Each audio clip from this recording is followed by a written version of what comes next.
शांति। आज की मुरली का सार। मीठे बच्चे, तुम्हारी नज़र शरीरों पर नहीं जानी चाहिए।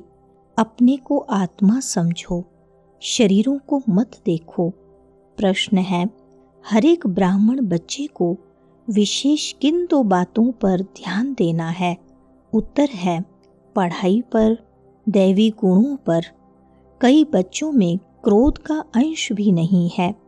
कोई तो क्रोध में आकर बहुत लड़ते हैं।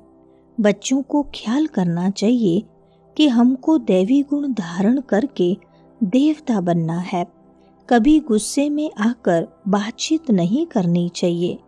बाबा कहते, किसी बच्चे में क्रोध है तो वह भूतनाथ भूतनाथनी है।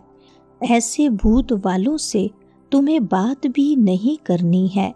सुनते हैं मुख्य पॉइंट्स। पहला है, कोई भी सत्संग में कभी रिकॉर्ड पर नहीं समझाते हैं, वहाँ शास्त्र सुनाते हैं।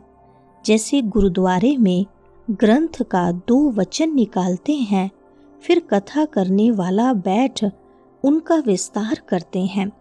अब बाप समझाते हैं कि यह सब गीत हैं भक्ति मार्ग के। बच्चों को समझाया गया है, ज्ञान अलग चीज है जो एक निराकार शिव से मिल सकता है। इसको कहा जाता है रूहानी ज्ञान। दूसरा पॉइंट, आत्मा बहुत छोटी है जो इन आँखों से देखने में नहीं आती। तुम बच्चों को दिव्य दृष्टि मिलती है जिससे सब साक्षात्कार करते हो। जो पास्ट हो गए हैं उनको दिव्य दृष्टि से देखा जाता है। मनुष्य आत्मा को यथार्थ रीति नहीं जानते, वैसे परमात्मा को भी यथार्थ रीति नहीं जान सकते। दुनिया में मनुष्यों की अनेक मत है। कोई कहते आत्मा परमात्मा में लीन हो जाती, कोई क्या कहते अभी तुम बच्चों ने जाना है, सो भी नंबरवार पुरुषार्थ अनुसार। सबकी बुद्धि में एक रस तो बैठ नहीं सकता। तीसरा पॉइंट, सर्व का सद्गति दाता तो वह शिव बाबा है। उनकी मत पर हम सबको सुख देते हैं। इनको भी अहंकार नहीं आता कि हम सबको सुख देते हैं। जो बाप को पूरा याद नहीं करते हैं उनसे अवगुण निकलते नहीं हैं। मनुष्य तो न आत्मा को न परमात्मा को जानते हैं। सर्वव्यापी का ज्ञान भी भारतवासियों ने फैलाया है। तुम्हारे में भी जो सर्विसेबल बच्चे हैं वह समझते हैं, बाकी सब इतना नहीं समझते हैं।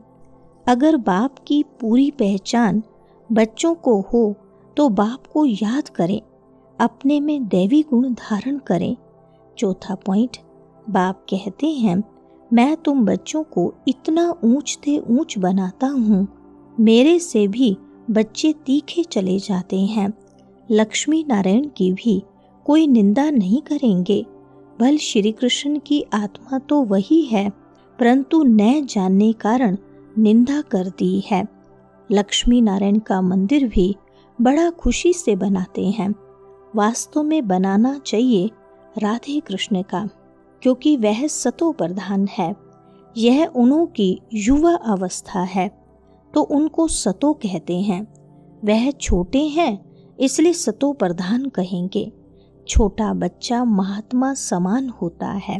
5वां पॉइंट, परमात्मा का अपना शरीर ही नहीं, इसलिए उनको परम आत्मा कहा जाता है। उनकी आत्मा का ही नाम शिव है। वह कभी बदलता नहीं। शरीर बदलते हैं तो नाम भी बदल जाते हैं। शिव बाबा कहते हैं, मैं तो सदैव निराकार परम आत्मा ही हूँ। सन्यासियों का भी नाम बदलता है। गुरु का बनते हैं तो नाम बदलता है। तुम्हारे भी नाम बदले थे, परंतु कहाँ तक नाम बदलते रहेंगे। कितने भगंती हो गए। कहते तो सब हैं, बाबा हम आपके हो चुके हैं, परंतु यथार्थ रीति हमारे होते थोड़ी हैं। 6वां पॉइंट, प्रजापिता ब्रह्मा की संतान कब होते हैं यह दुनिया में किसको पता नहीं है। ब्राह्मण तो ढेर के ढेर हैं, परंतु वह है कुख वंशावली। वह कोई मुख वंशावली ब्रह्मा की संतान नहीं है। ब्रह्मा की संतान को तो ईश्वर बाप से वर्षा मिलता है। तुमको अब वर्षा मिल रहा है ना। तुम ब्राह्मण अलग हो, वो अलग हैं। तुम ब्राह्मण होते ही हो संगम पर, वह होते हैं द्वापर कलयुग में। यह संगम युगी ब्राह्मण ही अलग हैं। 7वां पॉइंट, ब्राह्मणों में भी कुछ बच्चे पक्के हैं। मातेले भी बनेंगे, सोतेले भी बनेंगे। हम निराकार शिव बाबा की वंशावली हैं। जानते हैं बिरादरी कैसे बढ़ती जाती है। अभी ब्राह्मण बनने के बाद हमको वापस जाना है। सब आत्माएं शरीर छोड़कर वापस जानी है।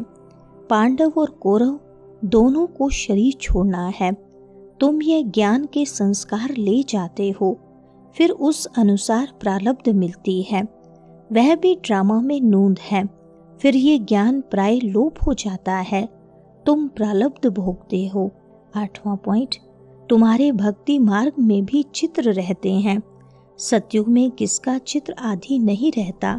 तुम्हारे चित्र ऑल राउंड भक्ति मार्ग में रहते हैं। तुम्हारे राज्य में और कोई का चित्र नहीं है, सिर्फ देवी देवता ही रहते हैं। इससे ही समझते हैं आदि सनातन देवी देवता ही हैं। तुम बच्चों को यह ज्ञान सिमरण कर अतीन्द्रिय सुख में रहना है। बहुत पॉइंट्स हैं, परंतु बाबा समझते हैं माया घड़ी घड़ी भुला देती है। 9वां पॉइंट, हर बच्चे को विशेष पढ़ाई और दैवी गुणों पर अटेंशन देना है। बच्चों को ख्याल करना चाहिए कि हमको दैवी गुण धारण कर देवता बनना है। कभी गुस्से से बात नहीं करनी चाहिए। अपने ऊपर भी रहम करना है, दूसरे पर भी रहम करना है। कोई अपने पर रहम नहीं करते, दूसरे पर करते हैं तो वह ऊंच चढ़ जाते हैं, खुद रह जाते हैं। 10वां पॉइंट, कोई अच्छे अच्छे बच्चे समझते हैं कि हम तो वारिस हैं, परंतु बाबा समझते हैं यह वारिस है नहीं।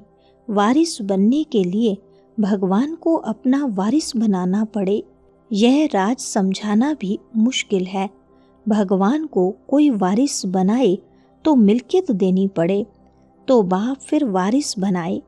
मिल्कियत तो सिवाय गरीबों के कोई साहूकार दे ना सके। माला कितनी थोड़ों की बनती है, यह भी कोई बाबा से पूछे तो बाबा बता सकते हैं। तुम वारिस बनने के हकदार हो व नहीं, वारिस बनने में भी बहुत अकल चाहिए। वरदान है, साक्षी हो ऊंची स्टेज द्वारा सर्व आत्माओं को साकाश देने वाले बाप समान अव्यक्त फरिश्ता भव।